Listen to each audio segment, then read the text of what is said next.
Hello friends, today we are going to see question number 4A and question number 4B from your question paper. Question number 4A will be non-textual passage. पुस्तकाच्या बाहेरचा कोणताही एक passage हा तुम्हाला दिला जाईल आणि त्याच्यावर तुम्हाला क्वेश्चन आन्सर्स दिले जाणार आहेत. क्वेश्चन आन्सर्सचा जो प्रकार आहे हा टेक्स्च्युअल पॅसेजवरचे जे क्वेश्चन आन्सर्स तुम्ही सोडवता तसाच असणार आहे. So you need not worry about that. Passage जो तुम्हाला दिला जाईल त्याची काठिण्य पातळी ही खूप जास्त नसणार आहे. So you need not really worry about it also, कारण इंग्रजी ही थर्ड लँग्वेज म्हणून आपण अभ्यासतो आहोत आणि त्यामुळे त्याची काठिण्य पातळी फारशी नसेल. अगदी 8वी-9वीची मुलं सुद्धा वाचू शकतील अशा प्रकारचाच हा पॅसेज असणार आहे. सुरुवातीला हा पॅसेज तुम्ही नीट वाचणार आहात आणि मग त्याच्यावरचे क्वेश्चन आन्सर्स तुम्ही सोडवणार आहात. ओके, इथेही तुम्हाला पहिला जो प्रश्न आहे ट्रू फॉल्स असेल किंवा कम्प्लीट सेंटेन्सेस असेल हा वर दिलेला असणार आहे आणि खाली पॅसेज असणार आहे. आपण एक काम करूयात, आधी एक पॅसेज तुमच्या समोर दिसतोय तो आपण मी वाचते आणि नंतर तो कसा सोडवायचा ते आपण पाहूयात. We often hear this statement that many of young people spend more time before their TV sets than they do in their classrooms or with their textbooks. A bit exaggerated though it may sound, it is nearly true, and our teenagers are being considerably influenced by the electronic media, particularly the TV. The television has become the single most powerful influence in the lives of many of our youngsters today. Too often, this happens to us much before we realize it ourselves. I am in no way trying to deny the many advantages of TV or minimize its manifold contributions to our world. On the other hand, I consider TV as one of the greatest scientific achievements of our times, bringing people closer than ever before. Television's use of the modern satellite technology brings today even the remotest region of the world to us in seconds, making the world a small global village. As we know, television also provides us with a fuller and more impressive coverage of current events than any other media. The TV does serve in addition as a medium of education as well as entertainment. Besides helping us to learn subjects taught in schools, college in greater depth, it enables us National Geographic, Discovery Channels, etc. to see and appreciate from close quarters without having to go there, which is very expensive or even impossible for most of us, the wonders of God's creation in any part of the world. Now, as you can see, अतिशय सोपा असा हा passage आहे. तुम्हाला वाचतानाच लक्षात आलं आहे की कशावर आहे. टीव्ही विषयी हा पॅसेज आहे किंवा टीव्हीचे उपयोगांविषयी आहे. सुरुवातीला तरुण मंडळी ही टीव्हीनी कशी इन्फ्लुएन्स झाली आहेत किंवा ती आपल्या जास्तीत जास्त वेळ टीव्ही बघण्यात कसा घालवतात वगैरे हे सांगितलेलं आहे. ओके, एक लक्षात ठेवा की कोणताही नॉन टेक्स्च्युअल पॅसेज वाचताना पॉसिबल आहे की काही शब्द तुमच्यासाठी नवीन असतील, जे तुम्ही आधी कधी वाचलेले नसतील, असं असू शकतं. अशा वेळेला त्या शब्दांना अंडरलाईन करून ठेवा. कदाचित ते शब्द जे आहेत अंडरलाईन केलेले हे तुम्हाला त्याचा अर्थ तुम्हाला लागू शकतो जेव्हा तुम्ही संपूर्ण पॅसेज वाचता तेव्हा. ओके, ओघामध्ये मग लक्षात येतं रे हा या शब्दाचा अर्थ हा असला पाहिजे. Very peacefully you are going to read the passage first. जसं मी सांगितलं तसं घाबरायची बिलकुल गरज नाही, कारण पॅसेजची काठिण्य पातळी जी आहे ही फार असणार नाही आहे. पॅसेज संपूर्ण वाचून झाल्यानंतर if you want you can read it again, you can go through the passage once again. It will really help you in non textual passages. खूप उपयोग होतो जर आपण दोनदा वाचलं तर. कारण एकदा वाचताना आपल्याला काही गोष्टी निसटलेल्या असतात त्या दुसऱ्यांदा वाचताना नीट लक्षात येतात. मी मुद्दाम पॅसेज मोठ्याने वाचला म्हणजे तुम्हाला लक्षात आलं की ह्याला फार फार तर 2 मिनिटं लागलीत बाईंना हा पॅसेज वाचण्यासाठी. ओके, तुम्हाला फार तर 3 मिनिटं लागतील, त्याच्यापेक्षा जास्त वेळ लागत नाही.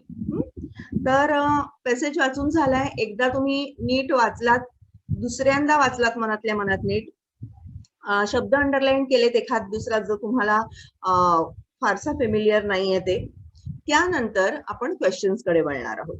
ओके, बघूयात. Read the following passage carefully and answer the questions given below. State whether the following statements are true or false. चूक की बरोबर हे आपल्याला उत्तर द्यायचे. We cannot deny the many advantages of TV. उत्तर काय आहे ह्याचा अर्थातच true. Teenagers are less influenced by the TV. माहिती आपल्याला उत्तर ह्याचं false आहे. The purpose of TV is only for entertainment.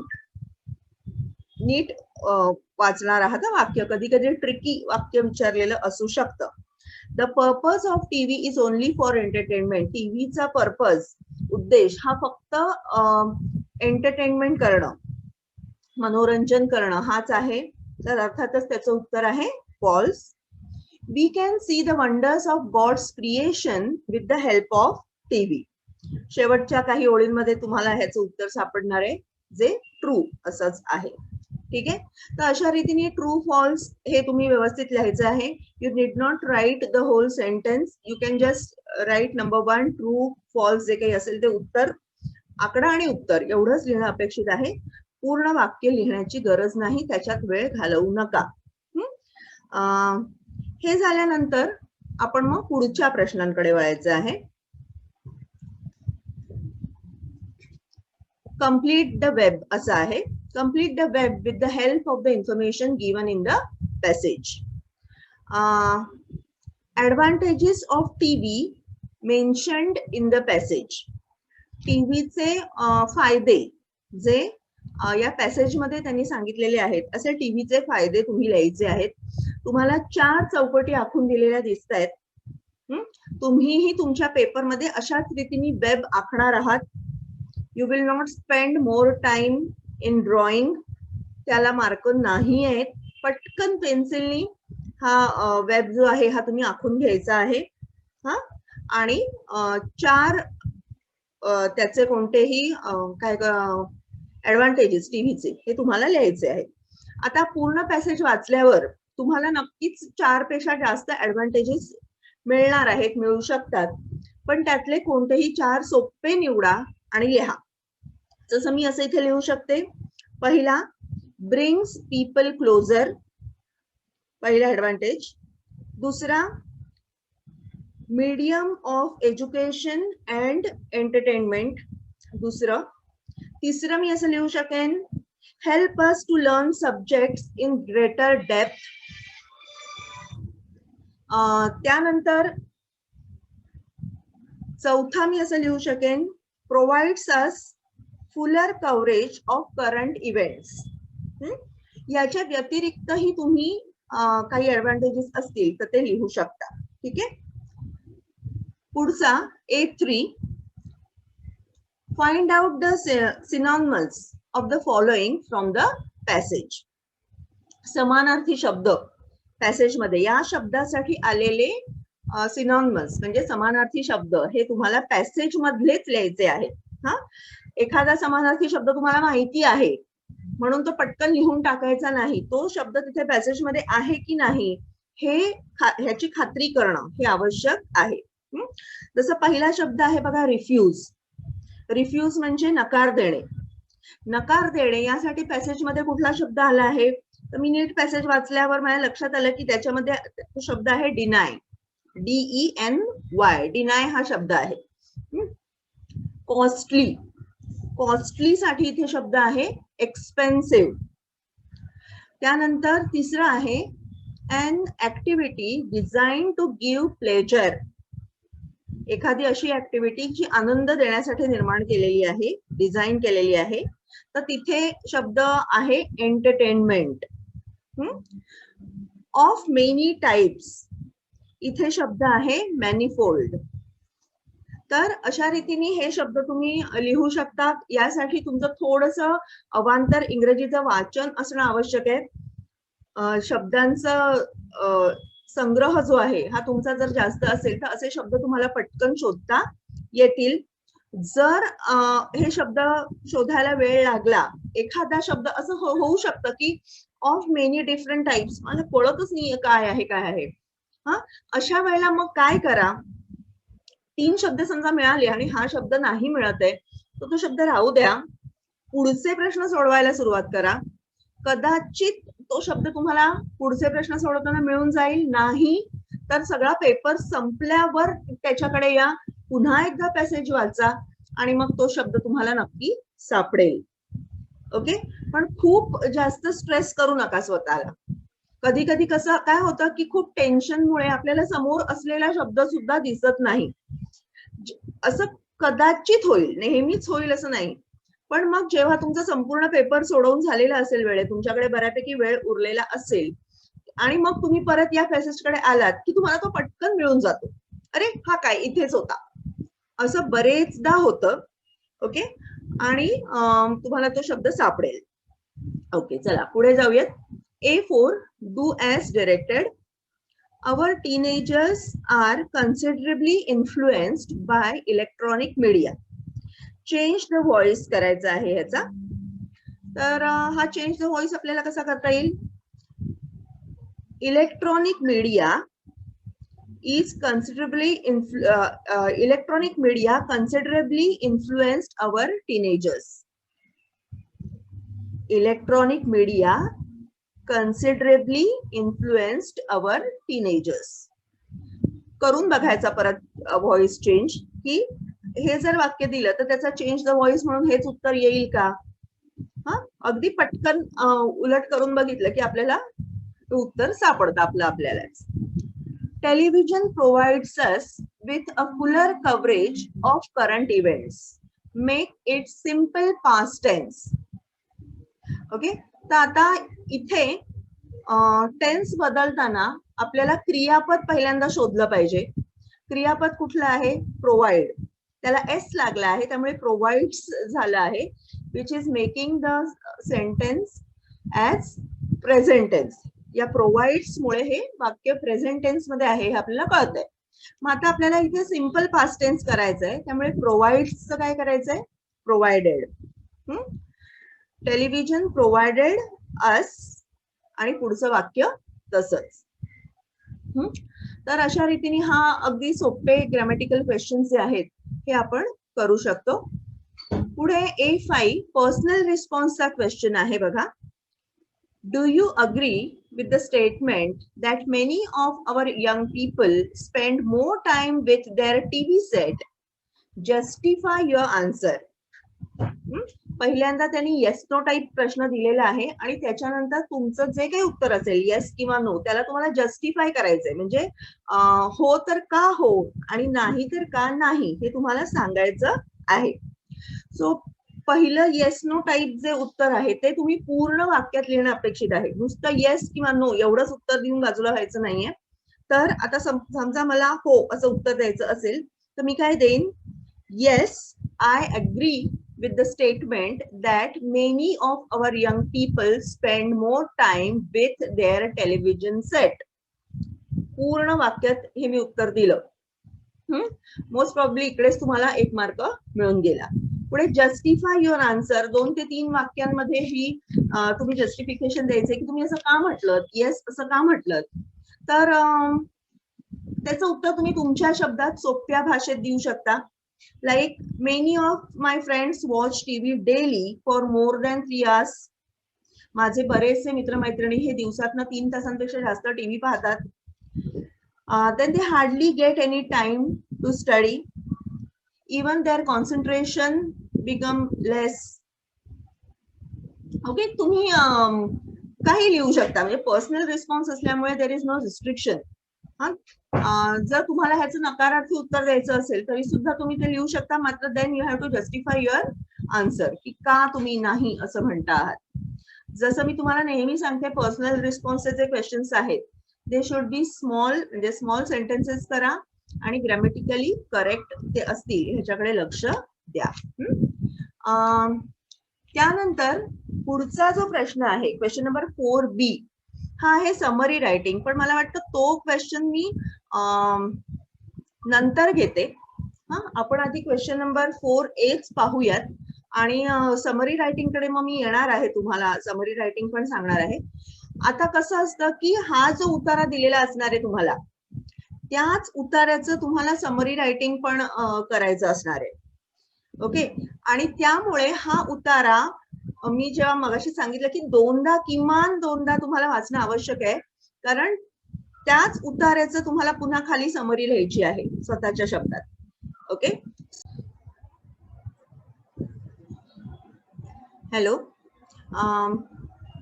आता आपण अजून एक नॉन टेक्स्च्युअल पॅसेज पाहणार आहोत, वाचणार आहोत आणि त्याच्यावरचे प्रश्नही सोडवणार आहोत. त्यामुळे तुमच्या नक्की लक्षात येईल की हे या प्रकारचे जे नॉन टेक्स्च्युअल पॅसेजेस आहेत ते कसे आपण सोडवतो. बघा, पुढचा जो पॅसेज आहे तो मी आधी वाचते नेहमीप्रमाणे. It is obvious from the visible garbage around us that solid wastes are not being managed properly. However, housing colonies are the most disorganized sector as far as garbage is concerned. As a result, the legal garbage dumps are overflowing and the number of illegal garbage dumps in the bylanes, parks and roadsides are on the increase in most colonies of Delhi, and for that matter in all Indian cities. At present, 5% of Delhi's land mass is being choked by the garbage. This 5% has become a wasteland, its utility is steadily declining, and soil quality is deteriorating. Besides being eyesores, these garbage dumps pose health and environment hazard for the 10 million people who live in Delhi.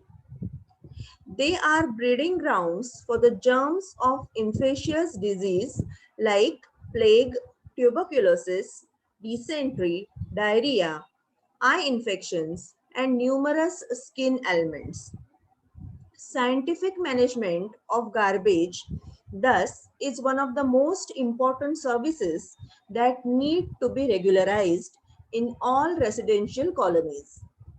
After exploring all visible solutions,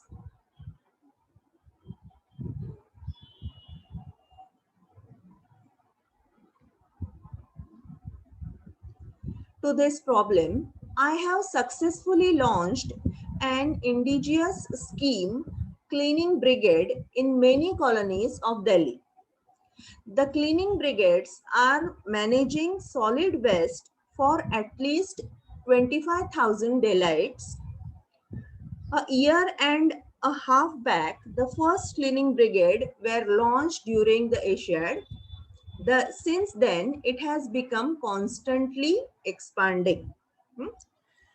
हा जो passage आहे आता मी वाचला, हा passage तुम्ही at least दोनदा नीट वाचायचा आहे.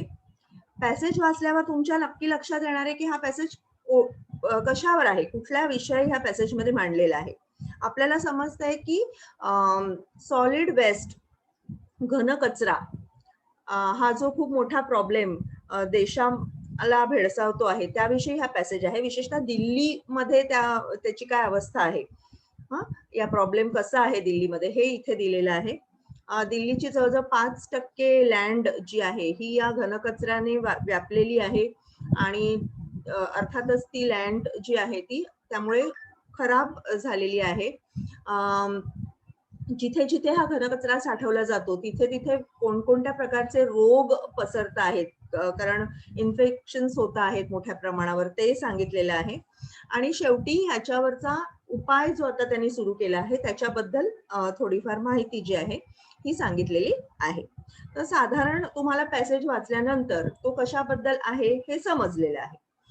मगाशी सांगितल्याप्रमाणे आता ह्याच्यातले जे काही नवीन शब्द असतील जे तुम्हाला आधी केलेले नाहीत ते अंडरलाईन करून ठेवायचे आहेत, सो दॅट की ओव्हरऑल पॅसेज वाचल्यावर तुमच्या लक्षात येतो साधारण त्या शब्दाचा अर्थ काय असू शकतो हे आपल्याला लक्षात येतं. तेवढं आपण लॉजिक लावू शकतो. ठीक आहे. आणि त्याच्यानंतर अर्थातच आपण प्रश्नांकडे वळणार आहोत. पहिला जो प्रश्न आहे, read the following passage and do the activities, fill in the blanks. Okay. आता ह्याच्यामध्ये बघा, dash waste are not being manage properly. सरळ सरळ उत्तर तिथे दिलेलं आहे सॉलिड वेस्ट. पहिल्याच ओळीत तुम्हाला ह्याचं उत्तर दिसतंय. त्यामुळे सॉलिड हा शब्द लिहायचा आहे.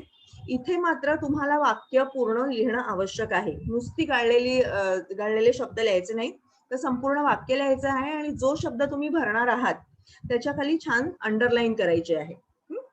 दुसरं आहे, dash of garbage is one of the most important services. याचं उत्तर येणार आहे सायंटिफिक मॅनेजमेंट ऑफ गार्बेज.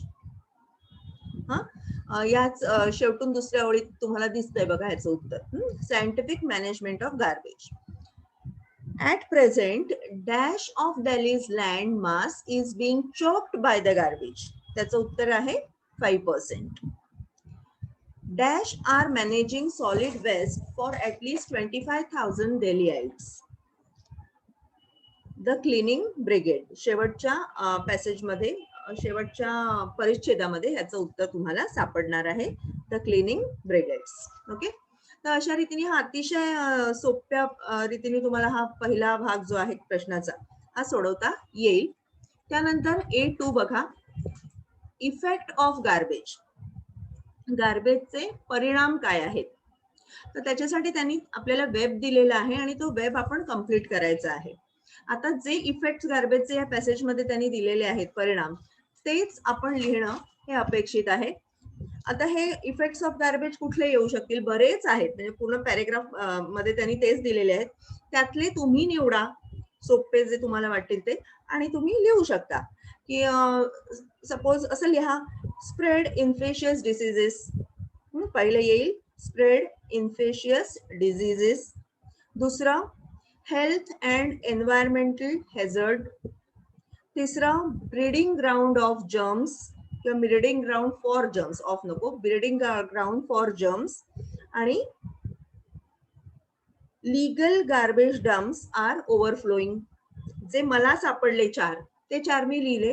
अजूनही काही वेगळे तुम्हाला सापडले असतील जे पॅसेज मध्ये दिलेले आहेत तर ते तुम्ही लिहू शकता. ओके. पुढचा प्रश्न आहे, अर्थातच मी तुम्हाला सांगितल्याप्रमाणे हा वेब तुम्ही काढायचा आहे पेन्सिलनी, पण त्यात फार वेळ घालवायचा नाही. Find from the passage antonyms of.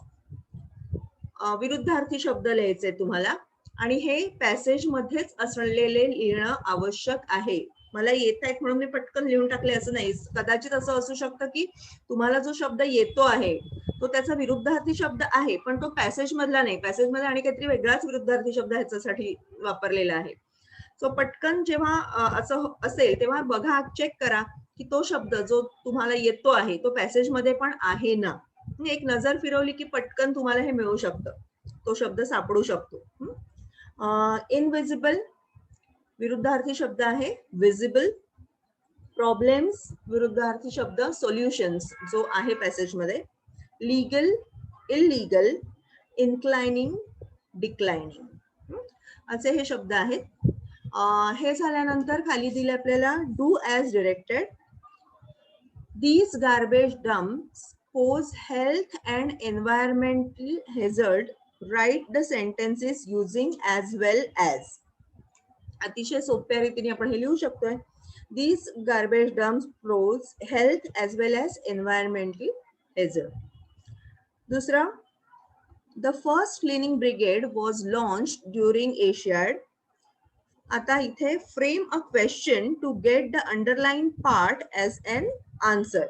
आता इथे the first cleaning brigade was launched ह्याला अंडरलाइन केलेली आहे.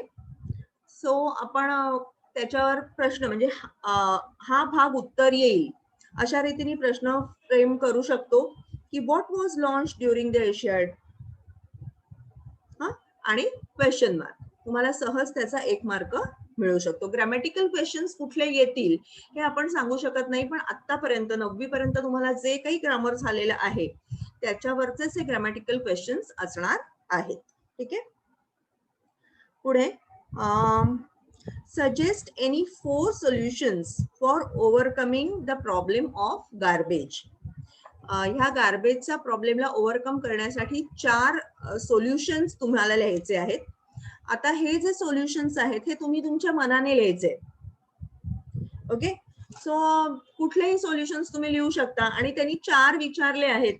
स्पेसिफिकली सांगितले की 4 लिहा, म्हणजे प्रत्येक सोल्युशनला अर्धा मार्क आहे. 4 ओळींमध्ये उत्तर लिहिणं तुम्ही अपेक्षित आहे. सो मेक स्मॉल सेंटेन्सेस आणि कोणतेही 4 सोल्युशन्स जे तुम्हाला वाटतं की प्रॉब्लेमला ओव्हरकम करू शकतात त्या गार्बेजच्या ते तुम्ही लिहू शकता. Like less use of plastic is advisable, किंवा we need to separate dry and wet garbage. सुका आणि ओला कचरा आपल्याला वेगळा ठेवायला हवा. We need to separate dry and wet garbage. E waste should be collected separately. हे अजून एक सोल्युशन असू शकतं. त्यानंतर we should encourage the use of recycle material. जे मटेरियल पुन्हा पुन्हा रिसायकल होऊन वापरता येतं त्या मटेरियल वापरण्यासाठी आपण प्रोत्साहन देऊ शकतो, सो दॅट कचऱ्याचा प्रॉब्लेम हा कमी होईल. अशा रीतीने there are n numbers of solutions. तुम्हाला जी आवडेल किंवा सोप्या रीतीने मांडता येतील अशी कोणतीही 4 सोल्युशन्स इथे लिहायची आहेत. ठीक आहे. सो अशा रीतीने हा जो काय म्हणूयात क्वेश्चन नंबर 4A आहे हा तुम्ही सोडवू शकता. फार काही कठीण आहे असं मला वाटत नाही. लगेचच आता मी सुरुवात करते समरी रायटिंग च्या भागाला. जे मी तुम्हाला मगाशी म्हटलं होतं की आपण समरी रायटिंगचा भाग सुद्धा पाहणार आहोत. तर हा समरी रायटिंगचा भाग या 2 पॅसेजेस जे आता आपण घेतले याच पॅसेजेसवर आपण बघूया की कशी आपण याच्यावर समरी लिहू शकतो.